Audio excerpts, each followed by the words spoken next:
What's up, guys? Josh here, and I am joined this time by Zach.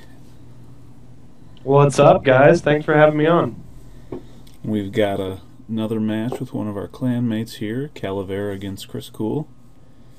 And Calavera's on Merfolk, and ChrisKool is on Green-White Hate List. Nice, nice. That actually doesn't that match up favor Merfolk? I don't know. I guess it depends on how big the creatures are that ChrisKool can get out. Isn't he running stuff like Aven Mind Sensor? Yeah, his build is probably not as good as, like, say, a Duranoth build against Merfolk would be. Yeah. Like a Knight of the Reliquary seems like it would be pretty tough, but Yeah, especially with no islands. yeah. So Ether Vial, that's kind of like the standby best turn one play for Merfolk. Yeah, I think, he's obviously got a lot of guys that can blow up artifacts, but Yeah, but he's going to spend a turn and a resource doing that, and basically until he does, he gets free creatures. So. yeah, he doesn't want to sack his Pride Mage necessarily. Yeah, yeah. Especially if this guy starts getting down Lord of Atlantis and whatnot. Or those. That's pretty tough, flying over the top.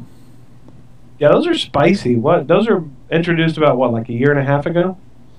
Yeah, it's Rise of Eldrazi, I think. Yeah.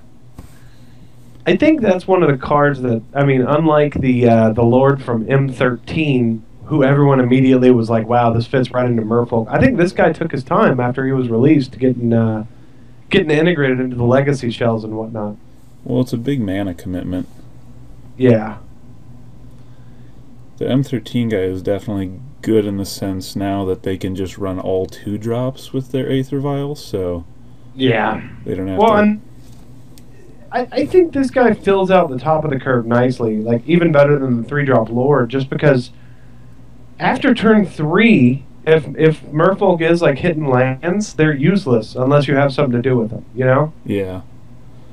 At least they've got their Mutavaults. Yeah. Agreed. I love your lands, man. I still have that skin on my client on my laptop. Oh, They're do you? beautiful. The beta lands. The betas. Oh, the requisite days on the first real threat. That's why Merfolk is it's a bad matchup if you're not playing around dazes and you don't have the ability. Yeah. This is gonna get out of hand quickly here with the Aether Vial all the way up to 2 now, and no threats on the field. And he's drawing cards. Oh. Yeah, that's kind of brutal. I don't see this as going well. I'm not sure he's got anything big enough once the Merfolk start getting big to actually stop them. Is he running swords or paths? He's got some paths in his deck. Even that's not as good. Yeah, we know that Merfolk has plenty of basics for him to search up, so At least now he doesn't have to play around 4 so well, right? yeah. If he brings that adept in I guess even post Lord, I'd block it. Yeah, I think you probably have to. Caracas and Gaddock Teague is a nice trick. It's just not good enough in this matchup to even consider, wasting a turn doing that. Especially with just 2 lands down. Yeah. And with the Coral Helm Commanders flying now. Is he running Thalias? Because those seem like they'd be okay in this matchup. I don't know if they're in the list or not. But the First Strike seems pretty relevant. First Strike in, like, turning spells like Daze into not free spells. Yeah, that's true. Merfolk kind of relies on tapping out, so. And 2-mana Ether Vials are not a friendly proposition, even though, they'll usually have it out before Thalia's out. That's the hope, anyway. Yeah. Alright, now this is kind of a decision. I guess he's going to pump the commander, so it's not really a decision, but... It's kind of too late, don't you think, unless he's got a path here? Yeah.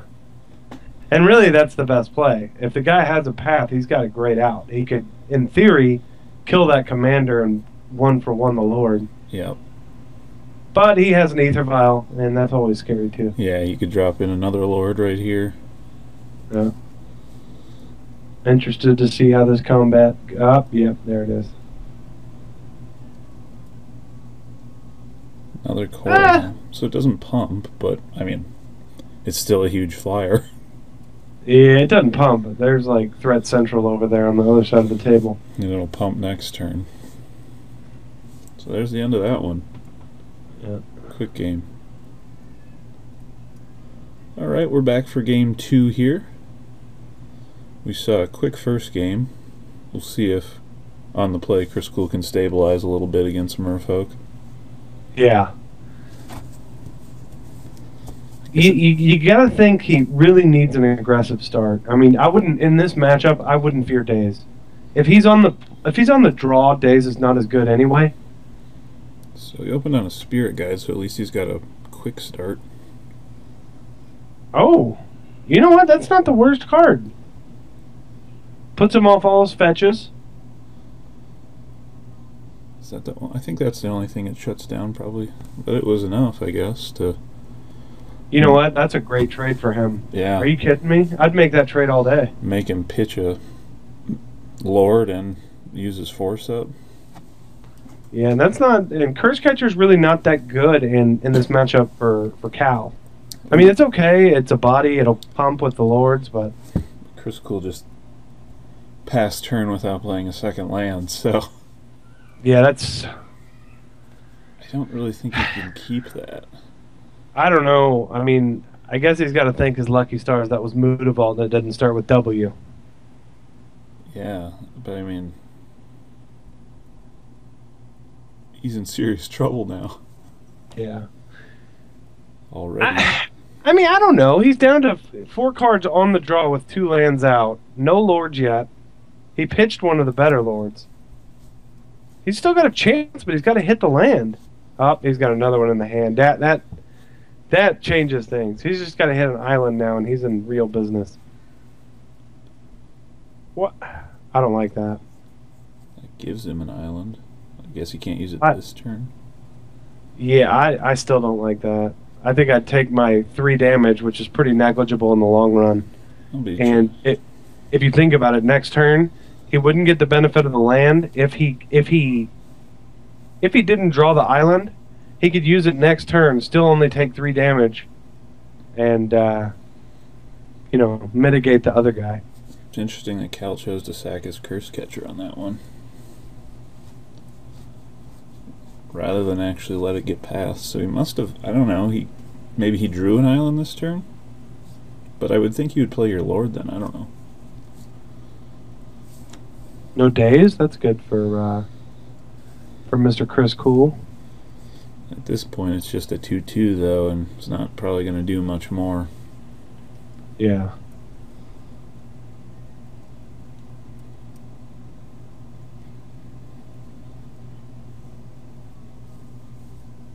So he picks off 1.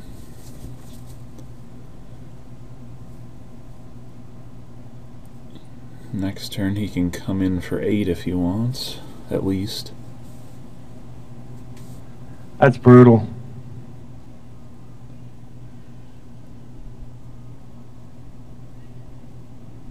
I just still don't think he could have kept that opening hand. I mean, if anyone... I've seen nothing that makes me think it was a good keep. Yeah, I mean, if there was one Wasteland here, this game could have been finished by a Curse Catcher. Something tells me he kept that for the 1 land in the path, and that's just not enough. Yeah. I mean, his whole deck is 2-drops, but still. It's like if you're not casting threats every turn. That's interesting. If I'm Cal here, I would totally bring in the Adept too and just take out whatever hope he had left. Honestly, if I'm Cal, I would consider bringing in the Pearl Trident guy too. I wouldn't care. At least he can pump him to 3 here if he wants. Yeah. Is it 4 plus? Yeah, Yeah, he's it's got to have 4. 4 counters. Yeah, that's not to be the doomsayer, and he's still keeping the master back. I mean, Yeah, I don't know. Maybe I'm just greedy, but I would, if he has a path anyway, it's like kind of a lose-lose. I guess combat could have gotten bad for him there if he would have had a path on the commander and then blocked the Pearl Trident. He might have been able to stabilize, but as it is, it looks like this one's over. Yeah. Yep, we got the good games. I don't think the screenshot's that important. We've got it. All right. All right, thanks for having me on, bud. Crazy match. Thanks.